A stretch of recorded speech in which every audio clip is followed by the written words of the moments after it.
Hello Leadership Institute, and congratulations on earning a scholarship. There are a lot of things to congratulate you for, like graduating from high school, earning a scholarship, being admitted to a four-year university, and being on your way to making some of your very own decisions to set you up for success. My name is Jessica Barco, and I am the Director of Financial Aid at California State University, Fullerton. And today I'd like to talk to you about three things. One is the financial aid process and how to set you up for success for the next 4 years.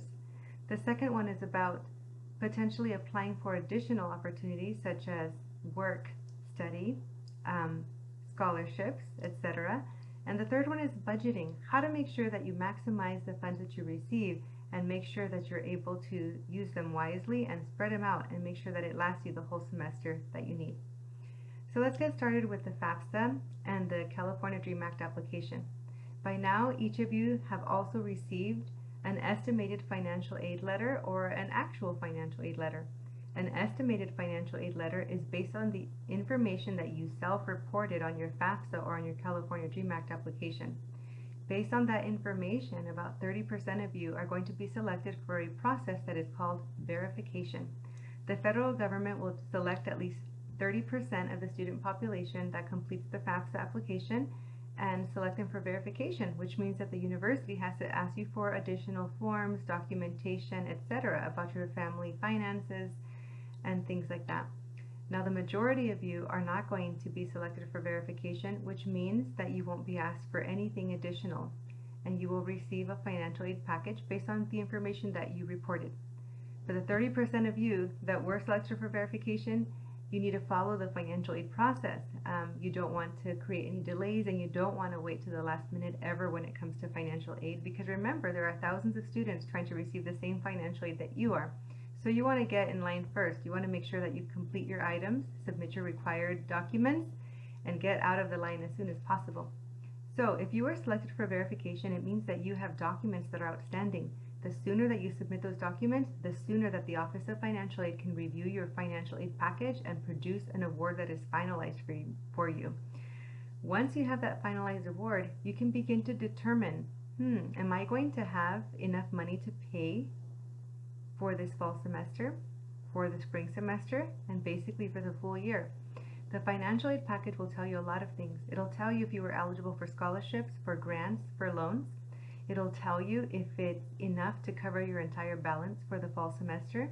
It'll tell you if it's enough to cover your balance and then give you some, which means there's a refund involved. Now, a refund, don't get too excited about that. Sometimes the refund is there because you have a loan in your financial aid package, and basically the financial aid package covered all of your costs. And not only that, but it was even greater than the cost. So you had more financial aid than what you needed, so then the school will actually give you a refund. I would encourage you to double check and to make sure that if you are receiving a refund because there are loans on your account, that you go back to the Office of Financial Aid and let them know that you want to return any unused portion of the loan that you didn't need and that ended up being a refund, and let them know that you want to return it back to the lender.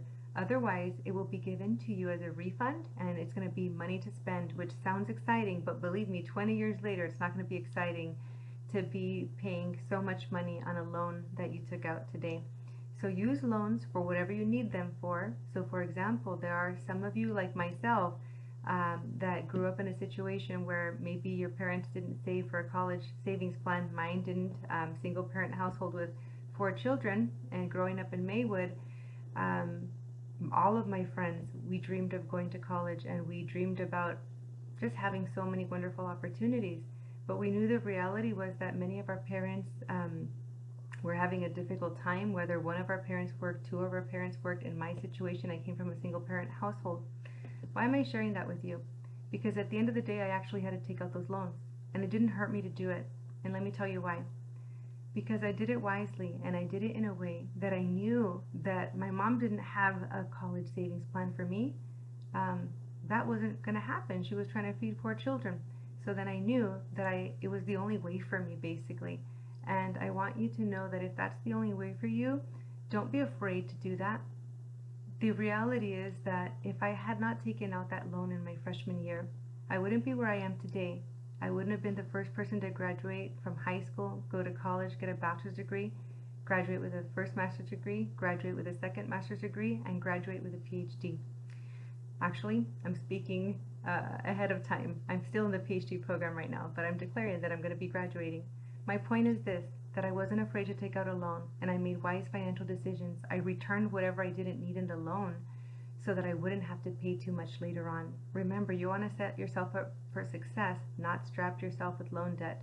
But if loans are the only way to pay for college, then take out only what you need and not more than that. So, back to the topic of the Fafsa and the California Dream Act application. Once you receive your estimated financial aid award or your actual award, then at that time you're going to determine if you owe any money to the institution or if all of your financial aid pays for all of your costs, and even if you get a refund like we talked about, just make sure if it's a loan that you send it back. So let's just say that you still have a small balance owing. If you have a small balance owing, what you want to do is investigate what options does the school have. Do they have a payment plan in which you can spread out those payments to be more affordable? Do they have employment opportunities like federal work study that you can work and earn money as you go and help to pay your tuition balance? Because if that is the case, let me tell you, that's a very good option, and working while you're in college is going to give you a lot of opportunities. I worked while I was in college, and it helped me gain a lot of professional skills. It helped me gain friendships, not only with peers, but also with professors and with staff members who came to care about me. The more that I shared about myself and they knew what my interests were, the more that they cared about helping me grow and become what I wanted to be. So I encourage you to apply for jobs if you're able to do that. But remember, these are real jobs. So that doesn't mean someone's going to come and hand them to you. That means you got to look on the website, Human Resources or Career Services. You've got to look at the application. You've got to complete the application. After you complete the application, you've got to wait to see if they're going to give you a call. If they give you a call, you're going to have to interview for that job. And if they interview, hopefully they're going to go ahead and hire you.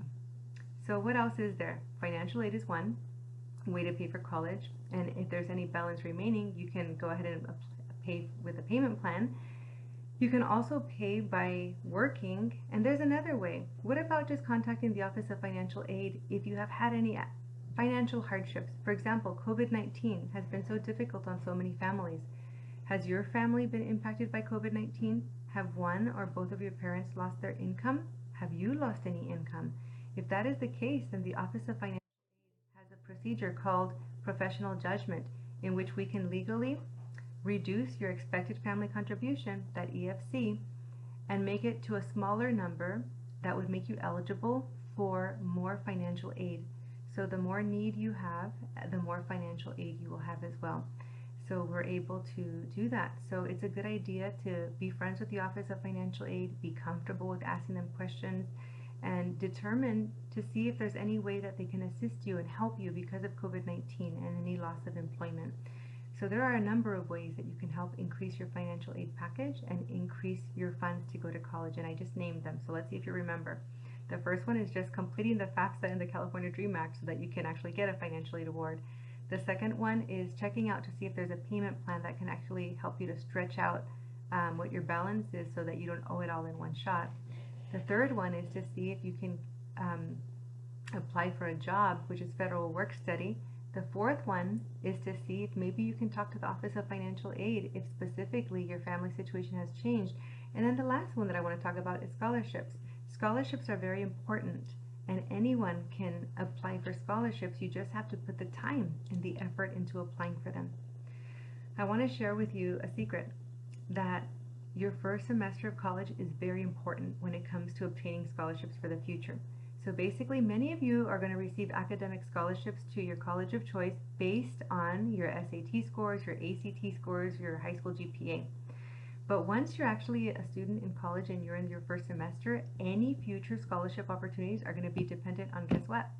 Your first semester GPA. That's going to be building up your history basically at that institution. So make sure that you not only apply for scholarships, but that you help yourself and don't get in the way of your own future by doing well in your first semester so that you can apply for as many scholarships as you possibly can.